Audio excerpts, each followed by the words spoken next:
आज शनिवार का दिन है, जिस दिन अपन इस दरिद्रता से मिलने के लिए पीपल के पेड़ के नीचे आए हैं। हिंदू धर्म में ये दिन पीपल के वृक्ष के लिए पूजनीय होगा। जो भी शनिवार के दिन पीपल के वृक्ष की पूजन करेगा, दूध चढ़ाएगा या मिष्ठान का भोग लगाएगा, लक्ष्मी और नारायण उसके घर में प्रवेश कर जाएगा। लक्ष्मी और नारायण उसके घर में प्रवेश करेगा, इसलिए नियम बनाया। कौन से दिन का? शनिवार। लक्ष्मी जी बोली, नारायण आपने तो एक दिन का वार लिख दिया। शंकर जी ने 7 वार बनाए हैं, रविवार, सोमवार, मंगल, बुध, गुरु, शुक्र और शनि। ये शिव जी ने बनाया। अब एक दिन आपने अपना बना लिया, बाकी के दिन अगर कोई इस पीपल के वृक्ष के नीचे आएगा और यहां तो दरिद्रता बैठी है, तो उसका क्या होगा? भगवान नारायण बोले, सुन दरिद्रता, तेरे से एक विनती है, अगर कोई भी मनुष्य इस पीपल के पेड़ के नीचे अगर 7 दिन में आता है और उसके हाथ में अगर कोई सामग्री होती है तो तू उसके घर में प्रवेश नहीं करेगी।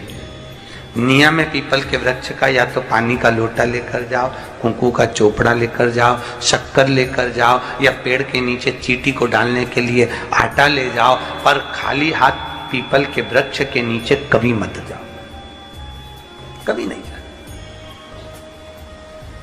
खाली हाथ जाओगे तो दरिद्रता तुम्हारे घर में प्रवेश करेगी। दरिद्रता उठकर खड़ी होकर बोली, नारायण तुमने अपनी मनमानी करी है, एक दिन मुझे भी मेरा चाहिए।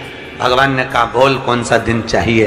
दरिद्रता कहती है, रविवार के दिन इस पीपल के वृक्ष के नीचे मैं दिन भर नृत्य करूं, इसमें रहूं, और जो यहां आए रविवार को मैं उसके घर में प्रवेश करूं। भगवान ने कहा, ठीक है। दरिद्रता, रविवार का दिन एक ऐसा दिन रहेगा जिस दिन तू इस पीपल के वृक्ष के नीचे नृत्य करेगी, और जो आएगा इस पीपल के वृक्ष के नीचे तो उसके साथ प्रवेश करेगी। मैंने तुझे वर दिया। इसलिए हमारे यहाँ केवल पीपल का वृक्ष अगर दीवार में भी लग जाता है ना, किसी की फैक्ट्री की दीवार में, किसी के घर की दीवार में पीपल का वृक्ष अगर लग जाता है, पीपल का पौधा लग जाता है, उसको कितना भी तोड़ लो वो वापिस लग जाएगा। फिर तोड़ोगे फिर लग जाएगा।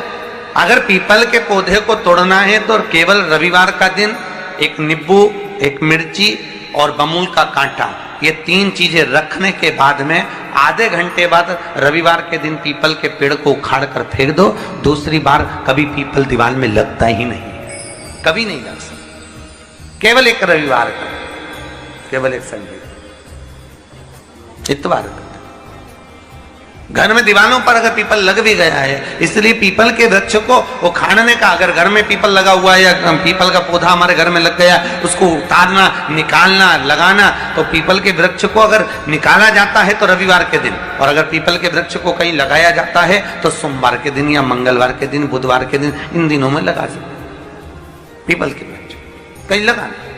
शनिवार का दिन एक ऐसा दिन होता है जिस दिन पीपल के वृक्ष को कहीं जाकर लगाया नहीं जाता, क्योंकि शनिवार के दिन पीपल के वृक्ष के नीचे लक्ष्मी रहती है। हम अपने हाथों से अगर पीपल का वृक्ष किसी दूसरी जगह पर शनिवार को रोपित करते हैं तो हमारे घर की लक्ष्मी अपने घर से छिन्न होकर चली जाती है। इसलिए शनिवार के दिन पीपल लगाया नहीं जाता, किसी के घर जाकर उसको वापस पलटा नहीं जाता। लग गया उसको डर।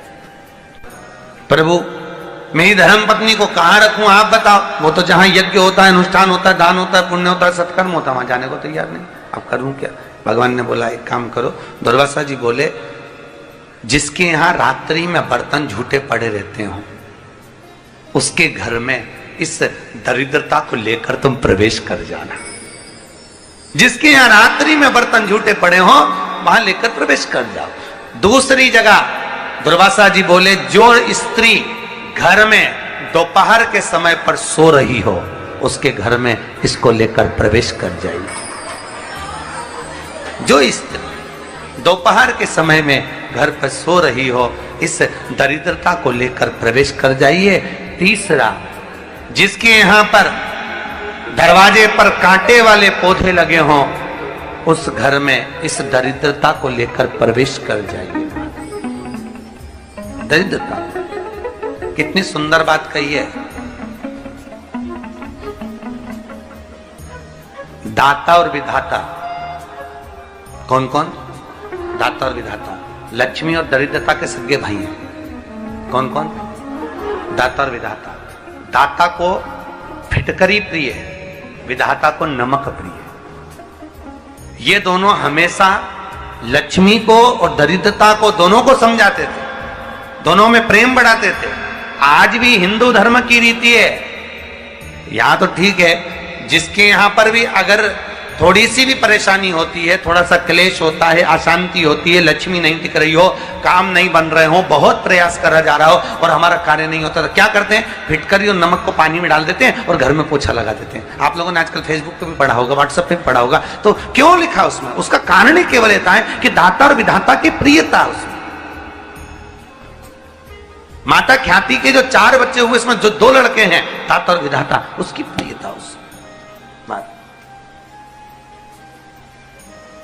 उसकी पूर्णता उसमें। श्री शिवाय नमस्तुभ्यं। शिव महापुराण कहती है, अगर एक दिन शिव महापुराण की कथा कहती है, शनिवार के दिन अगर शिव की आराधना करी जाए, शनिवार के दिन अगर शंकर को जल चढ़ाया जाए, तो जिंदगी में व्यक्ति की कभी अकाल मृत्यु नहीं होती।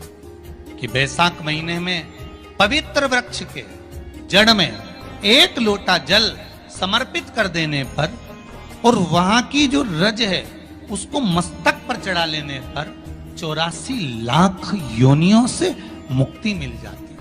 84 लाख योनियों से।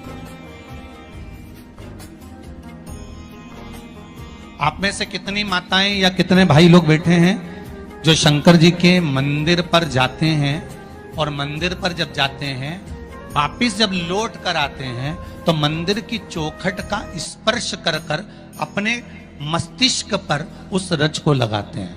आप में से कितने लोग हैं बहुत सारे? ठीक है। अब जितने लोगों ने हाथ उठाया और नियम से अगर शंकर मंदिर की दरवाजे की चौखट पर भगवान शंकर को जल चढ़ाने के बाद जब आप लौट कर आ रहे हैं और उनकी चौखट पर आपने हाथ फेर कर अपने मस्तिष्क पर उस रज को लगाया है, वो धीरे धीरे अपने भाग्य की ओर देखते हैं। तारीख लिख लेना कि मैंने इतनी तारीख से मंदिर जाना चालू करा, इतनी तारीख से मैं ये काम कर रहा हूं और इतनी तारीख तक मुझे ये फल की अनुभूति हुई। शनिवार के दिन जो पीपल के वृक्ष में सरसों के तेल का दीप लगाता है, उसको शनि कभी परेशान नहीं करता। एक बात हमेशा ध्यान रखिएगा, मान लो अच्छे काम करते करते उल्टे हो रहे हैं, होते किसी किसी के साथ में, विपरीत परिस्थितियां आ जाती है, अच्छा करने जाओ बुरा हो जाता है, अच्छा कर्म करने जाओ बुरा हो जाता है। तो पीपल के वृक्ष की जो छाल होती है, छाल देखिए, पीपल के वृक्ष में जो छाल लगी होती है, उस छाल को घिसकर चंदन बनाकर भगवान शंकर का स्नान कराकर, अभिषेक कराकर, पूजन कराने के बाद में पिपलेश्वर महादेव का नाम लेकर, कौन से महादेव? पिपलेश्वर महादेव का नाम लेकर वो जो घिसी हुई छाल होती है, उस छाल का तिलक भगवान शंकर को लगा लो और उसी का थोड़ा सा भाग अपने कंठ पर, मस्तक पर लगाना प्रारंभ कर दो।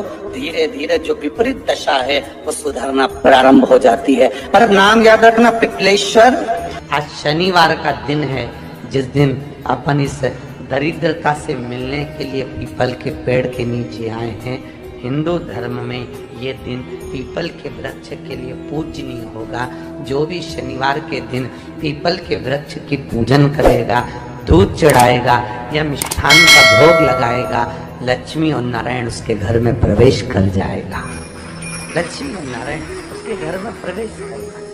गौ माता को अपने घर से 1 रोटी देना चालू कर दीजिए, जिंदगी में कभी धोखा नहीं खाओगे। शिव शंकर जपूं तेरी माला, भोले बाबा जपूं तेरी माला, भोला सब दुख काटो,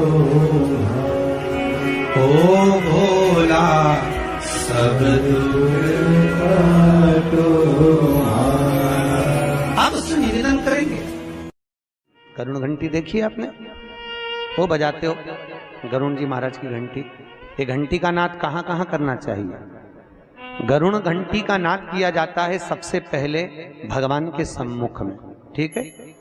दूसरी जगह गरुण घंटी का नाद करना चाहिए फिर अपने रसोई घर में जहां पर परिंदा भरा है उस स्थान पर, पितरों की शांति के। तीसरी जगह जहां पर अपना लक्ष्मी रखते हो, अलमारी तिजोरी उसके पास में। चौथा घंटी का नाद करना चाहिए दरवाजे के पास में, दरवाजे के अंदर के भाग में।